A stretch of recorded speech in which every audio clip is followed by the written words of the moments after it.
Section 1. The Fall of France and the Artist's Eye. May 20th, 1940. A low ridge outside the village of Sancourt, northern France. The air thrums with the sickening thump-thump of distant German heavy artillery, a sound that has become the soundtrack to the collapse of the world for the men of the British Expeditionary Force. Rain, cold and incessant, turns the chalky French earth into a slick, gray paste. The retreat is over. This is the final stand.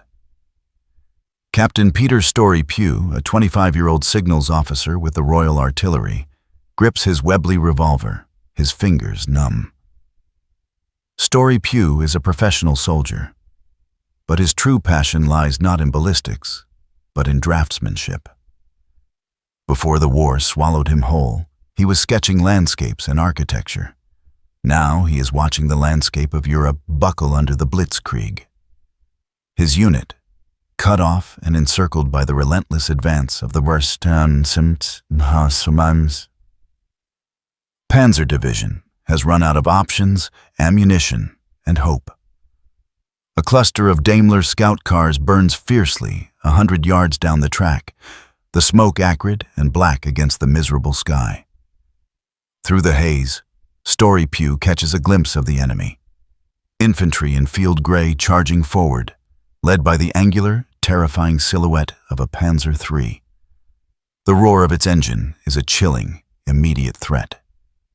"Sir, they're in the woods," shouts Sergeant Major Cording, his voice ragged with exhaustion, pointing toward a copse of beech trees. Story Pugh lowers his binoculars. He knows what he is seeing is the end of his freedom. He has seen the German logistical efficiency up close, the speed, the organization, the sheer scale of the mechanized push. As a signals officer, he's absorbed the communications, the route markers, the layout of their forward operating bases, details that stick in his mind with the precision of a photographic plate. It's an involuntary, almost artistic observation. His mind, even in this moment of utter despair, is mapping the geography of his defeat. The final German push comes swift and brutal. Within minutes, the scattered British defenders are overwhelmed. Story Pugh finds himself standing, hands raised, mud-caked and furious, facing a young Unteroffizier whose helmet is speckled with rain. The officer is searched, his field glasses and meager personal effects confiscated. As he's marched away, past the smoking wreckage and through the newly secured German lines, Story Pugh forces himself to observe everything.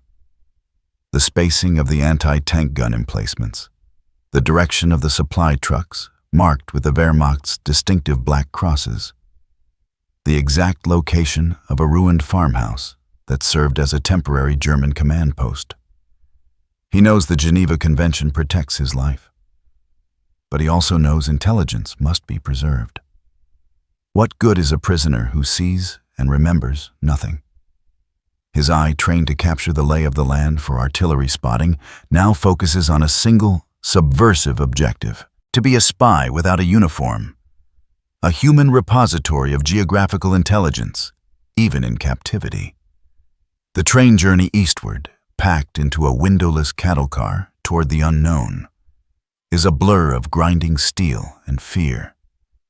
But Story Pugh's mind is a filing cabinet, meticulously recording every turn of the track and every identifiable landmark he can glimpse through the narrow slats.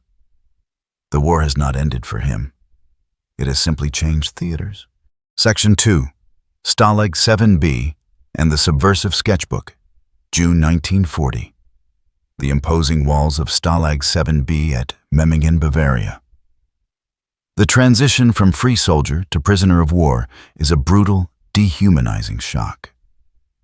Story Pugh, along with thousands of other captured British, French, and Commonwealth troops, is processed into the camp.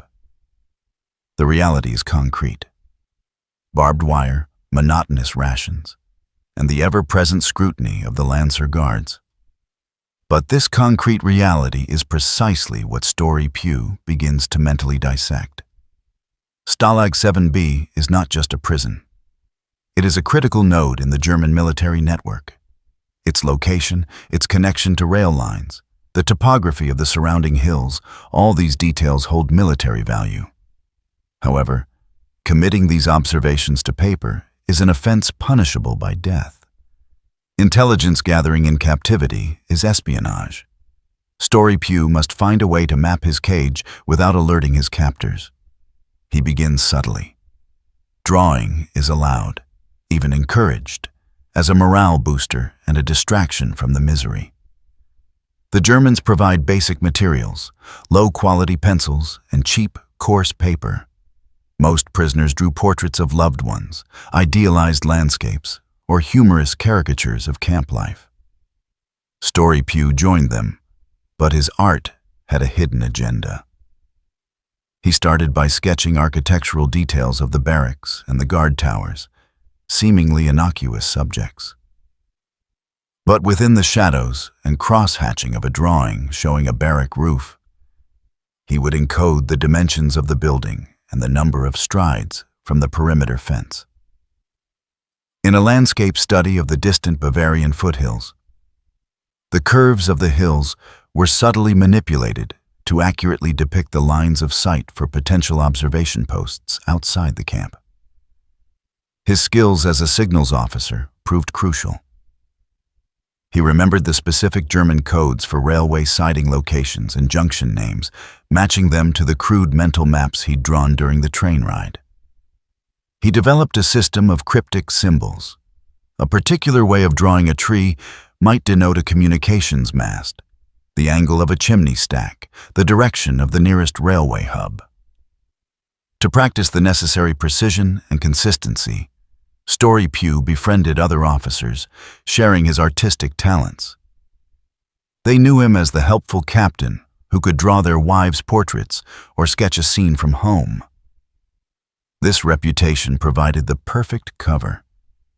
But the sheer volume of data required a different approach. He had to map the entire camp, including the disposition of the guards, the placement of searchlights, and the crucial drainage system, a potential escape route. He started creating maps in miniature, hiding them within the frames of his permitted drawings, glued between the paper and the cardboard backing. These were the true subversive sketchbooks. One day, while sketching the main gate's architecture for a fellow officer, a stern-faced Hauptmann of the Wehrmacht staff approached, inspecting the work. Story Pugh felt his heart hammer against his ribs. The Hauptmann leaned in, not suspicious of the subject, but intrigued by the quality of the draftsmanship. "A keen eye, Captain," the German remarked in passable English, before moving on. Story Pugh exhaled slowly, the near miss cementing his resolve. He wasn't just drawing maps. He was creating a time-delayed fuse of intelligence, waiting for the moment to ignite. His greatest risk was not drawing itself, but the act of preserving and hiding the final product. Section 3. The Movement and the Maps of the Reich. Late 1941. The vast, depressing landscape of the Eastern Reich. The monotony of Stalag 7B was abruptly shattered by a new reality for Captain Story Pugh: movement. Due to internal German logistics, the British officers were frequently transferred between various Auflags, officer camps, and stalags. This forced relocation, a hardship for most, was a gift to Story Pugh's secret mission. Each journey, often lasting days in cramped, escorted trains, was a chance to map a new segment of the German logistical heartland. His methodology evolved from general observations to focused, almost scientific data collection. He wasn't just observing landmarks, he was triangulating. During the transit, he would secretly use the shadow cast by the sun at specific times to estimate the direction of travel. He used the constant rhythmic clatter of the wheels over the rail joints, a known constant on German tracks, to calculate approximate distance traveled between recognizable points, a technique known as dead reckoning. The speed was erratic, but the combination of direction and distance allowed him to build a rudimentary but shockingly accurate route map. The focus shifted heavily to the infrastructure supporting the German war machine. As a signals officer, he knew the importance of communication lines and logistics. His internal maps were no longer just focused on the POW camp's immediate security. They began to detail railway junctions, identifying where main lines crossed, the size of the marshalling yards, and the presence of engine maintenance facilities. These were high-value targets for Allied bombers. Ammunition dumps and supply depots. Often hidden in isolated clearings near train stops, Story Pew noted the specific type of rail siding used and the telltale presence of heavily camouflaged supply trucks. Airfield locations. Sometimes the train routes skirted temporary or auxiliary airfields. He would note the length of the runway, estimated by time taken to pass its length, and the orientation of the hangars. The risk during these transfers was immense. Searches were common upon arrival and departure.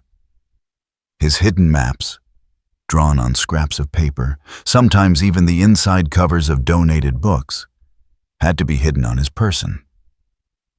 He devised a specialized method of rolling and inserting the tiny drawings into the hollowed-out handle of a wooden hairbrush, sealing it with wax, or carefully sewing the paper into the thick hem of his greatcoat.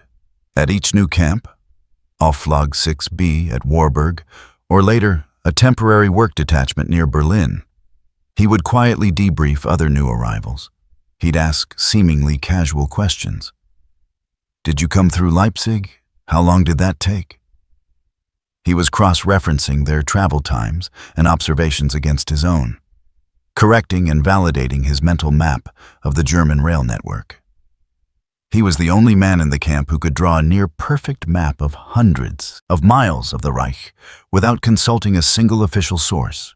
Story Pew realized the true military value of his intelligence lay not in escaping, but in delivering the map. The vast network he had traced was a blueprint of German vulnerability. He became increasingly obsessed with the idea of passing this intelligence to the escape organizations being run by MI9, the section of British military intelligence dedicated to supporting POWs. He needed to find a reliable conduit, a way to send his life's work out of the wire and across the North Sea. Section 4. The Delivery Mechanism and the Tailors, early 1943. Auflag WWII in Ronki, Poland, Wartheland, occupied Polish territory. Story Pew's transfers finally brought him into contact with a sophisticated MI9 escape committee within the camp.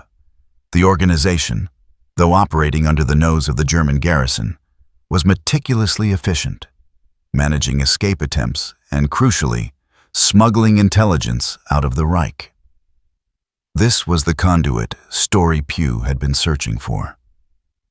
He approached the head of the intelligence section, a flight lieutenant from the RAF, and explained his self-appointed mission.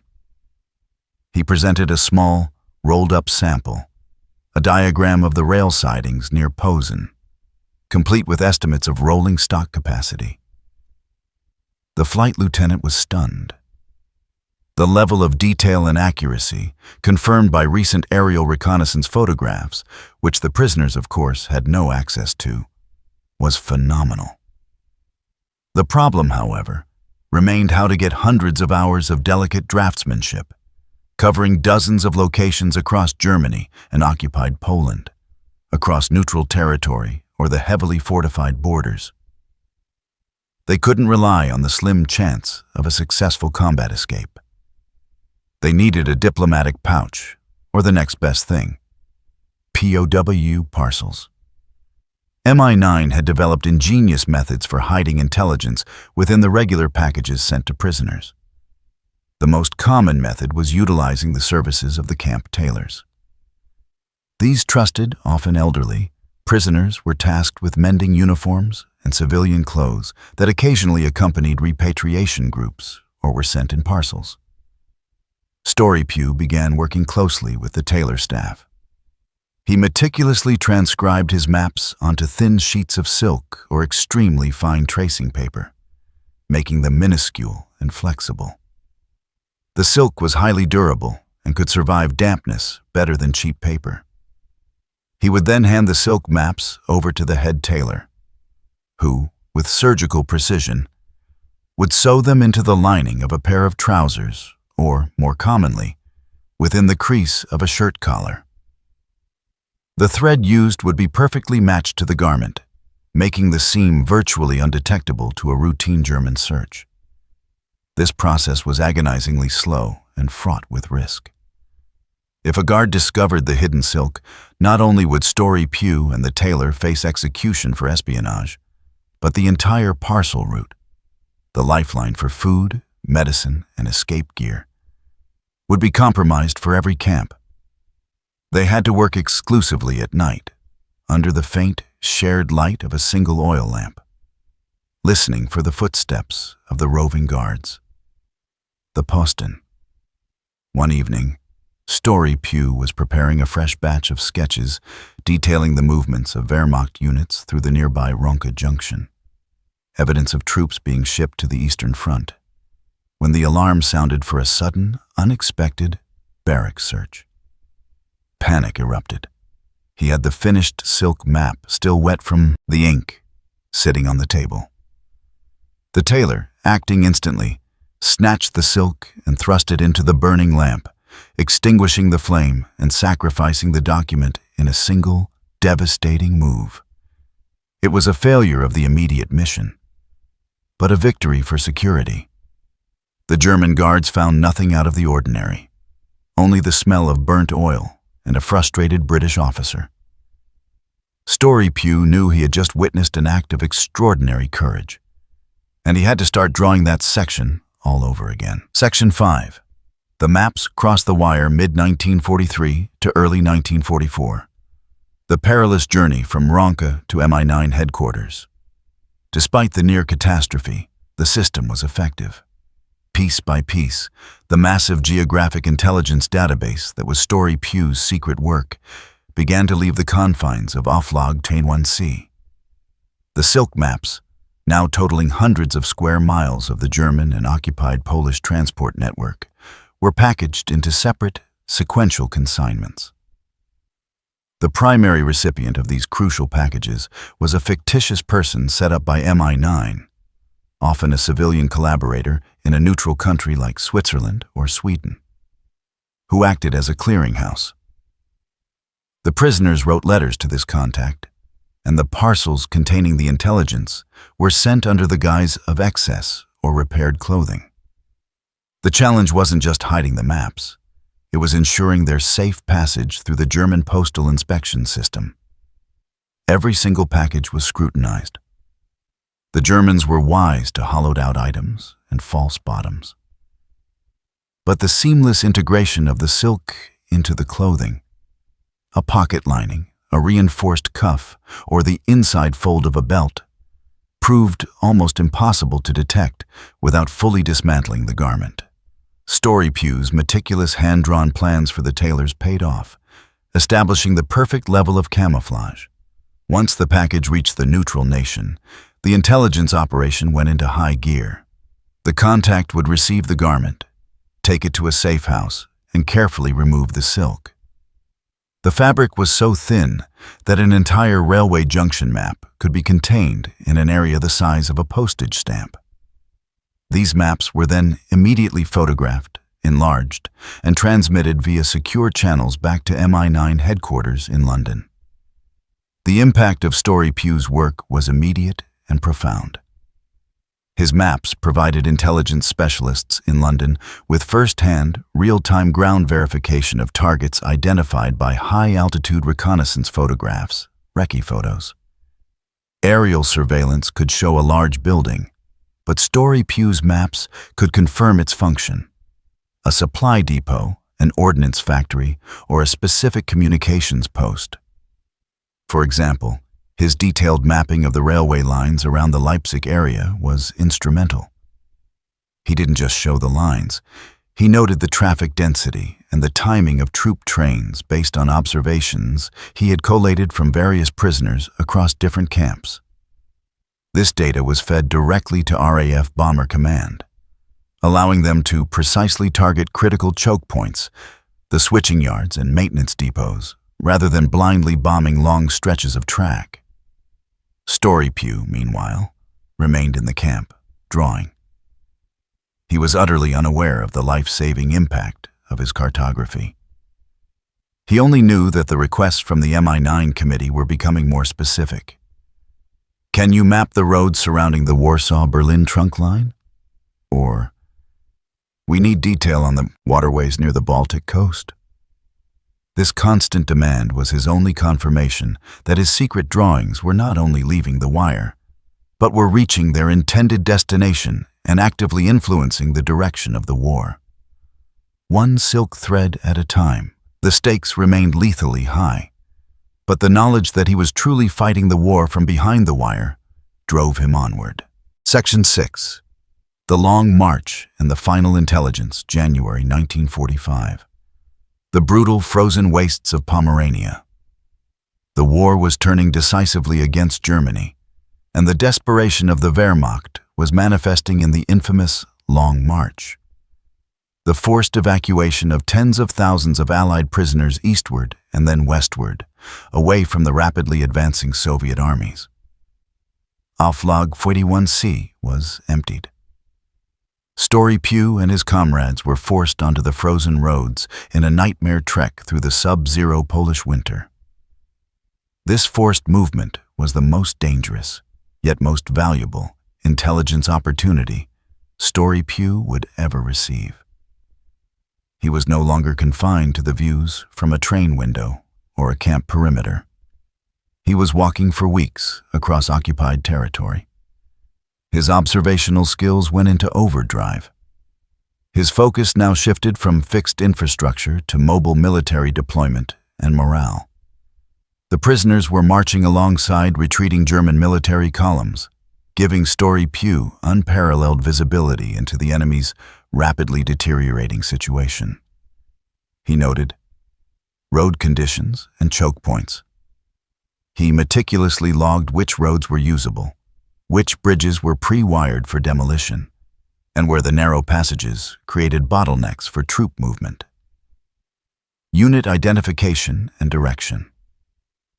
He noted the specific divisional markings painted on German trucks and armored cars, Panzer Grenadier, Feldgendarmerie, and crucially, their direction of travel, westward. This provided direct evidence of the scale and destination of the German retreat. Logistical failures.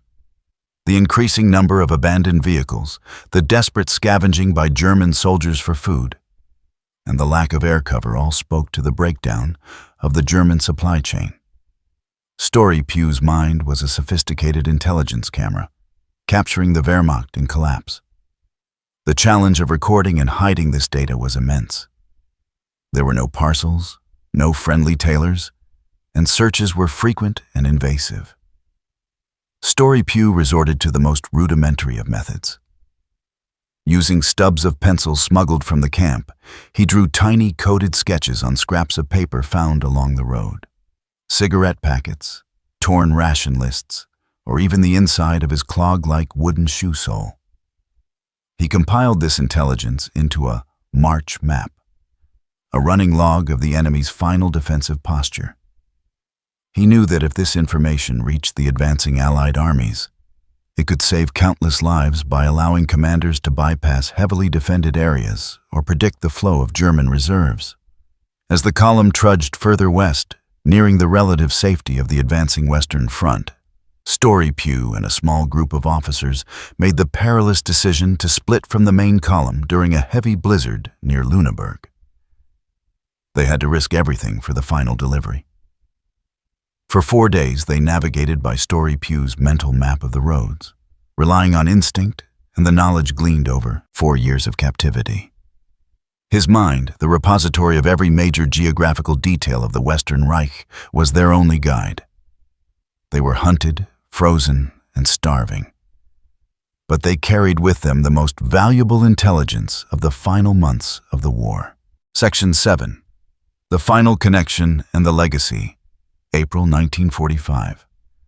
A temporary command post near the Elbe River, Germany. Captain Peter Story Pugh and his companions, ragged and gaunt, stumbled upon the forward elements of the 2nd British Army near Lüneburg. The guards they had evaded were still marching.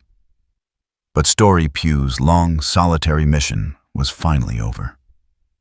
He introduced himself to the first officer he encountered, an intelligence major, and immediately demanded an audience with a senior officer. He was an unassuming figure, appearing more like a refugee than an intelligence operative. Yet he carried the key to the German endgame. The interrogation was unlike any other the major had conducted. Story Pugh didn't offer rumors or speculation. He offered facts and measurements. He was able to draw, from memory, the precise layout of bridges, the depth of river crossings, the location of major Wehrmacht headquarters, which had moved numerous times during the final weeks, and the exact routes taken by retreating German formations. He unfurled the meager scraps of paper, cigarette packets, ration card backs, and finally, his water-stained wooden shoe sole, which held the culmination of his March map. The intelligence was rushed up the chain of command. His details on the disposition of the final German reserves and the integrity of the defensive lines along the Elbe proved invaluable. Commanders could move armor and infantry with greater confidence, knowing which areas were lightly held and which were being marshaled for desperate counterattacks. Story Pugh's information helped shape the final offensive maneuvers in northern Germany, significantly reducing Allied casualties. Story Pugh returned home a hero not just of survival, but of espionage. His cartographic intelligence was recognized by MI9 as being among the most accurate and geographically comprehensive data gathered by a prisoner during the entire war. The maps drawn on silk and hidden in collars were recovered from London archives and laid out, forming a vast, subversive portrait of the entire German supply machine.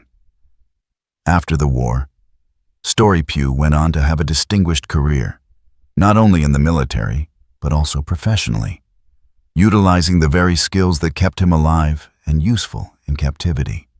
He received the Military Cross for his extraordinary courage and dedication to duty. His story is a powerful testament to the fact that intelligence can be gathered anywhere, even from the most closely guarded cell, and that an artist's eye, when combined with a soldier's discipline, can become a weapon as effective as any rifle. The prisoner who drew battle maps in secret never fired a shot in anger during his captivity, but his graphite lines proved to be among the sharpest tools used to defeat the Third Reich.